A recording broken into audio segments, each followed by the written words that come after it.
askarta in la xareeyo sax inay tahay xarumooda inay laakiin ujeedada laga leeyahay kuma sheegin isaga anaa ku sheegay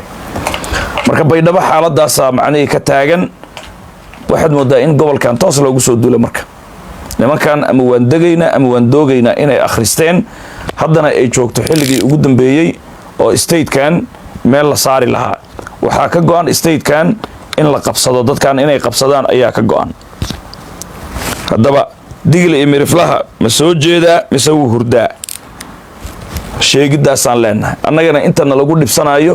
haddaanan khaldanayn waa intaasi bal wax yar waxaan ku mashquuli doonaa ma arkayse villada iyo arrimaheeda haye haye haye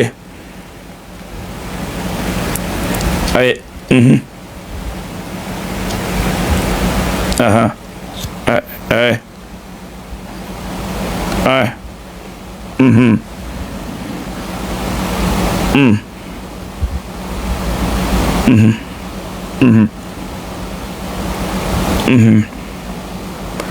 wax yar dulqaad badan yeesha intaan live-ka ahay wixii jiraan rabnaa inaan ogaano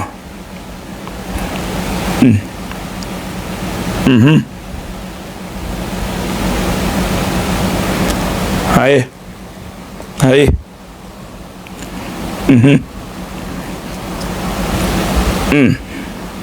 kow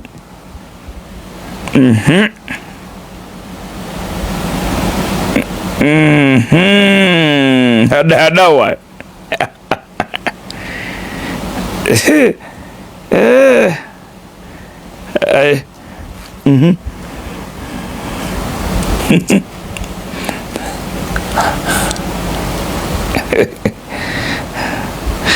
waa fahmay haye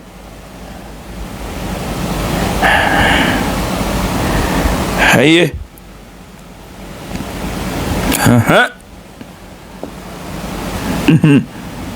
haye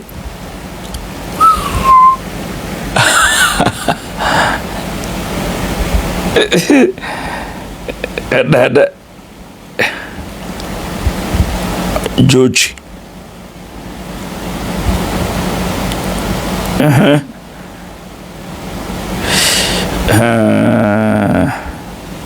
haye haye kow haye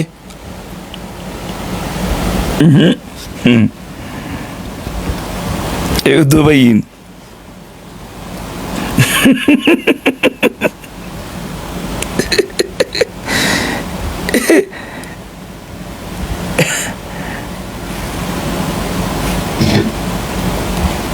haye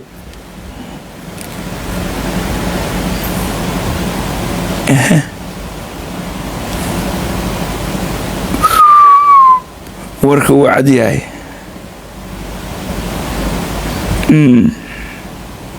kow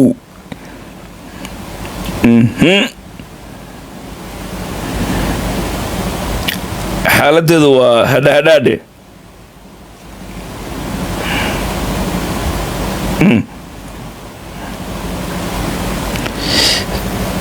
waay dhagaystayaal waan idinka raali garaynayaa daqiiqad iyo labada ma arkayse aan telefoon ku hadlahay laakiin waraan rabaa inaan idinka dabageeyo oo villa Soomaaliya cawada waxaa ka jira shir ayaa ka jira albaabada uu u laaban yahay shirkaasi waxaa ku jira wasiiro iyo waliba mulkiilayaasha dawladdan hadda ka jirta Soomaaliya uu hogaaminayo Xasan Sheekh waxaa loo shirayaa wada hadaladii al-shabaab lala galayo qadar macnii wixii laga yeeli lahaa laakiin waa la isku khilaafsan yahay yani xibnaha meesha yimaaday Faarax Cabduqaadir baa ku jira ma arkayse Xasan Sheekh Maxamuud baa ku jira dhammaan way fadhiyaan hadda aan kula hadlayo now fadhiga hadda waay ma ahan wax tagay maan hadday fadhiyaan live way shirkaasi isaga ah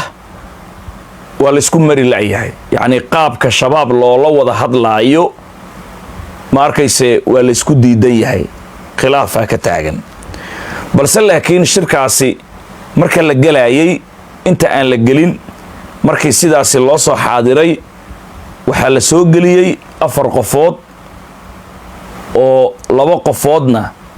wejiga cimaamad ay ugu duuban tahay labadaasi qofood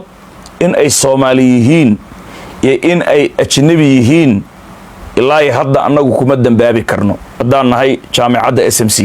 oo dhex jooga villa Soomaaliya afartaasi waxay ahaayeen 4 nin oo saraakiisha sarsare ee al-shabaab ka tirsan maadaama laga wada hadlaayo wada hadalka al-shabaab la amba qaadayo ma arkayse waa la soo geliyey waxaa lagu keenay baabuur nooca xabadda aan karin oo loo yaqaano bullet proof baabuurkaasna waxaa iska leh wasiiru dowlaha arrimaha dibadda federaalka Soomaaliyeed Cali Balcad nimka ay dhahaan Cali Balcad waa nin hilibi u dhashay haddana sidaas ay tahay waa saaxiibka dhow ee Xasan Sheekh Maxamuud Mareykan ka yimaaday sooyaalka teeramkii horena wasiirka madaxtooyada u ahaa Xasan markuu joogay Cali Balcad waa ninka dhaqaajinaya sidoo kale wada hadallada al-shabaab iyo dowladda federaalka Soomaaliyeed isla markaana xamar qayba kamid ah qaraxyada la soo gelinayo wakiilka uga ahaa al-shabaab aad ula shaqeynayay in badan warbaahintan waa ka sheegnay live qaraxyada isdaba jooga marka muqdisho la soo gelin jiray inuu dhinac ka soo gelin jiray dhanka Balcad si kastoo ahaataba bullet prooftiisi ayaa lagu soo geliyay ma arkayse macnaheedu afartaasi nin ee saraakiisha sare al-shabaab ah labana looga shakisan yahay Soomaali inay yihiin ama ajnabi markii la soo geliyay waxa loo macnaheedu dhaafshay shubka hoose dabaqa qaybta hoose ee madaxweynaha Soomaaliya marka uu cabsado rasaasta uu ka galo marka qaar marka la soo xabadayo madaxtooyada waxa weeye meeshaas Turki baa dhistay meeshaas dhulka hoostiisa ayuu ku gambadaa waa shub meeshaas iyada ah ayaa la geliyay shirkan hadda ayuu socdaa natiijada ka soo bixi doonta lama yaqaano balse dood culus baa socota sidii loo wajihi lahaa al-shabaab wada hadalkiisi marka isbarbar dhig madaxweynaha Soomaaliya oo idaacadda intuu yimaado dhahaya lama arki karo al-shabaab lama salaami karo al-shabaab kuma salaami karo al-shabaab lama macaamiloon karo al-shabaab hadda aan kula hadlaayana amiira al-shabaab ah ayaa ku jira madaxtooyada Soomaaliya qaybta xabadda uu kaga gambado madaxweynaha Soomaaliya shubka Xasan Sheekhow hadii Ilaahay aad taqaanid rasuulkiisa aad ka xishoonaysid warka aan sheegay ma beenba hadda ma kula fadhiyaan mi afartaas Xasanow Faarax Cabduqaadir hadda kula ma jooga miya isku meel ma fadhidaan miya hadda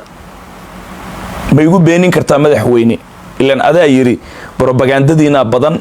dadka baraha bulshada Ilaahay ka cabsada waan idin duceynaynaa naar afuuf yawmal qiyaama adaana yiri madaxweyne waaya hadii annaga aan been sheegayno ma igu beenin kartaa 4 nin oo baabuurka bullet proofka Cali Balcad saaxiibkaaga wasiiru dowlaha arrimaha dibadda gaarigiisi hadda lagu keenay daqiiqada ka hor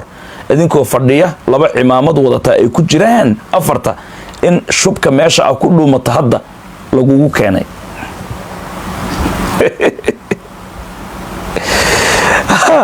ma beenin kara Xasan Sheekh Maxamuud because anigu waa la joogaa villa Soomaaliya